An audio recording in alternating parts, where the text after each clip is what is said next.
वाली कहानी की ओर बात करना चाहूँ। वैसे तो खूब सारी है, तो नहीं सुनाई जाए आपको। एक और मैं बताऊं, हूँ गोरी किण प्यूरी।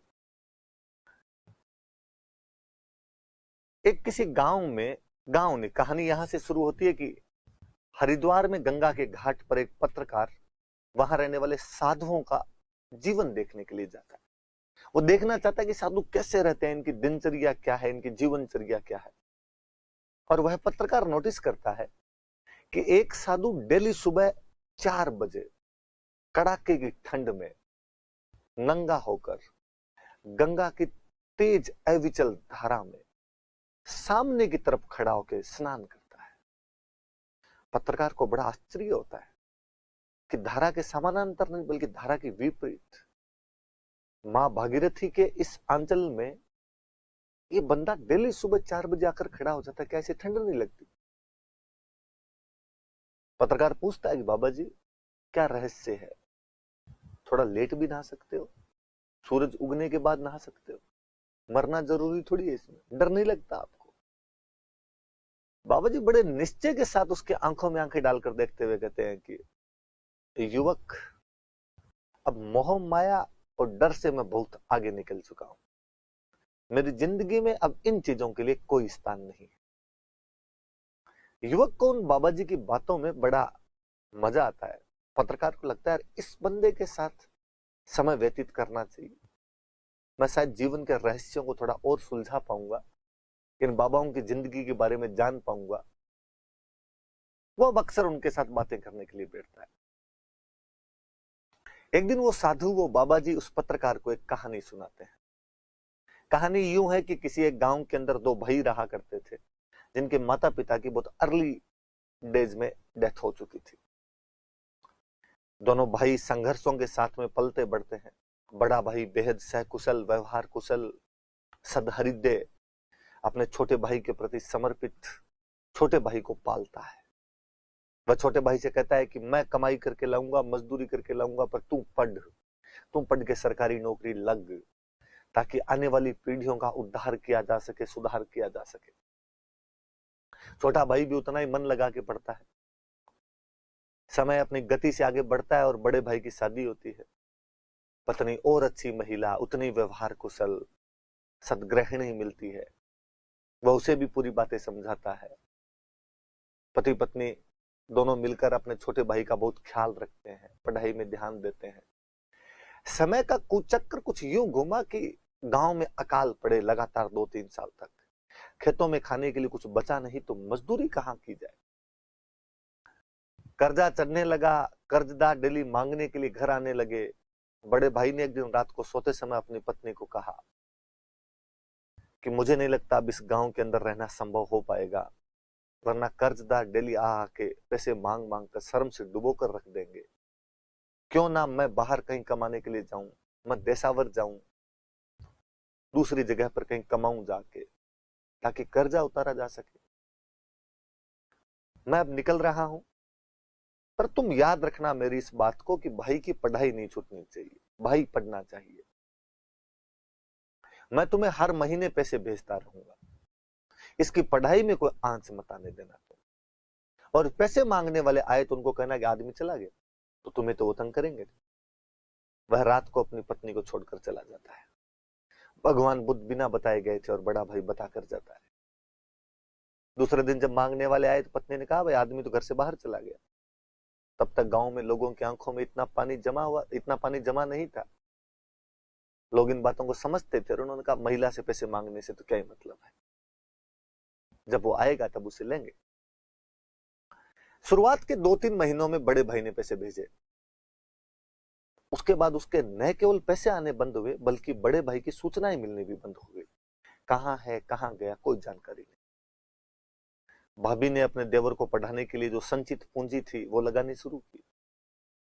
इतना यदि अधिक धन होता तो बड़े भाई को घर ही क्यों छोड़ना पड़ता।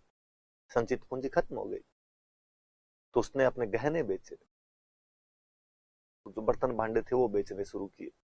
लगा कि पार नहीं पड़ेगी, आदमी आ नहीं रहा है, इसकी पढ़ाई बंद नहीं होनी चाहिए, मैंने मेरे पति को वचन दिए हैं।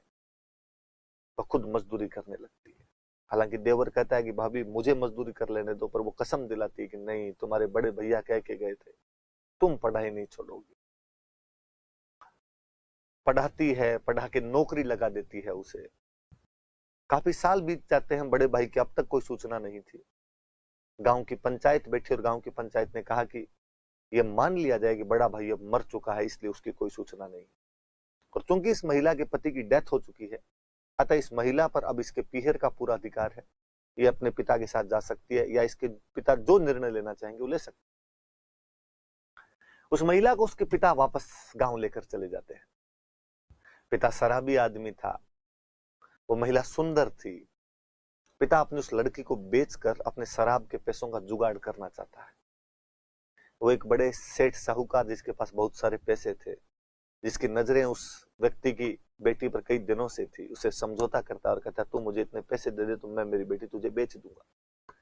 वो लड़की जब एक रात को अपने पिता और सेठ के बीच की बातचीत सुनती है तो वहां से भाग निकलती है। वो महिला भागकर वापस अपने ससुराल वाले घर में आती है, अपने देवर के पास आती है। देवर को पूरी बात सुनाती है कि मैं विपदा की स्थिति के अंदर हूं, मेरे पिता मुझे बेचना चाह रहे हैं, तुम कुछ करो। देवर कहता है कि मैं क्या कर सकता हूं इसके अंदर, आप पर आपके पिता का अधिकार है, मेरा अधिकार है नहीं आप पर। वो महिला उसे याद दिलाती है कि समाज में नाता प्रथा भी होती है, नाता प्रथा के अंदर देवर भाभी के साथ शादी कर सकता है, क्यों ना तुम मेरे से शादी कर लो। देवर ने कहा कि आपकी बात यकीनन सत्य है भाभी, पर मैंने आपको मां की तरह देखा है, आपने भी मुझे मां की तरह पाला है, आपके साथ शादी की बात मैं सोच भी कैसे सकता हूं। उस महिला ने कहा कि किसी सेठ के पास पैसों में बेचे जाने के बाद और उसकी बांदी और दासी बनकर उसके चरणों में पड़े रहने से तो अच्छा है कि तुम ये अपना राग आलापना बंद करो और मेरे से शादी कर लो, ताकि जिंदगी सुधर जाए मेरी। गांव की मीटिंग एक बार फिर भी और गांव की बैठक में निर्णय लिया गया कि भाभी सही कह रही है और इसको देवर के साथ शादी कर लेनी चाहिए। वो आपस में शादी कर लेते हैं। समाज के नियमों के अनुसार तो गलत भी नहीं था, नाता प्रथा होती थी और शादी की जाती थी ऐसी। समय के साथ उनके बच्चे होते हैं। एक दिन बड़ा भाई पुनः घर लौटता है और बड़ा भाई देखता है कि उसकी पत्नी ने और छोटे भाई ने आपस में शादी कर रखी है। बड़ा भाई जब घर लौटा तो भयंकर भयंकर धन और दौलत के साथ में घर लौटा, बहुत ज्यादा पैसे थे उसके पास में। और वो अपनी पत्नी से बड़ा खफा होता और उसने कहा कि मैं तुझे कहकर गया था कि मैं आऊंगा वापस, तुम मेरे बड़े भाई की पढ़ाई का ध्यान रखना, तुम ऐसे बेवफाई कैसे कर सकती हो मेरे साथ, ये दगाबाजी, और तुमने शादी कर ली आपस में, तुम मेरा इंतजार भी नहीं कर सकी। पत्नी बाकी गांव वालों ने बात बताई कि जब तुम्हारे इतने दिन तक कोई समाचार नहीं आए तो हमें लगा कि तुम मर चुके हो, ये निर्णय हमारा है, तुम इस प्रकार से इस निर्णय के अंदर हस्तक्षेप नहीं कर सकते हो, हमें क्या पता था तुम लौट कर वापस आ जाओगे। रात को बड़ा भाई घर के बाहर सो रहा होता है, पत्नी अंदर सो रही होती है। वो सोच रही होती है कि हूं गोरी किण पीवरी, मैं अब किसकी हूं, अब मेरा पति कौन हो। वह पति जिसके साथ में फेरे लेकर इस घर के अंदर आई थी, यह वह देवर जिसके साथ में नाते के तहत पत्नी बन गई थी। उधर बड़ा भाई रात को करवटें बदलता हुआ सोच रहा होता है कि ठहरे हुए पानी के अंदर कंकर मारने का कार्य तो मैंने किया है। ये लोग अब तक अपनी जिंदगी, अपना जीवन यापन हंसी खुशी व्यतीत कर रहे थे, इनके जीवन में कोई कमी तो थी नहीं। फिर अचानक मैंने आकर इनकी जिंदगी में कोलाहल उत्पन्न जो कर दिया है, मैं पाप का भागीदार हूं। मन उचाटता है उसका जीवन से, वैराग्य उत्पन्न होता है उस क्षण में उसके। वो अपना सब कुछ धन संपत्ति माल दौलत चुपचाप वहां छोड़कर वापस चला जाता है। साधु बाबा हरिद्वार के पत्रकार को ये कहानी सुनाते हैं और कहानी सुनाकर उठकर चले जाते हैं। पत्रकार सोचता है कि ये साधु वो बड़ा भाई तो नहीं, क्योंकि साधु ने बहुत शुरू में कहा था कि मैं घर गृहस्थी मोह माया डर से बहुत आगे निकल चुका हूं। ऐसी एक कहानी यादवेंद्र शर्मा चंद्र ने लिखी जिसका नाम है हूं गोरी किरण पीवरी। मुझे लगेगा कि आपको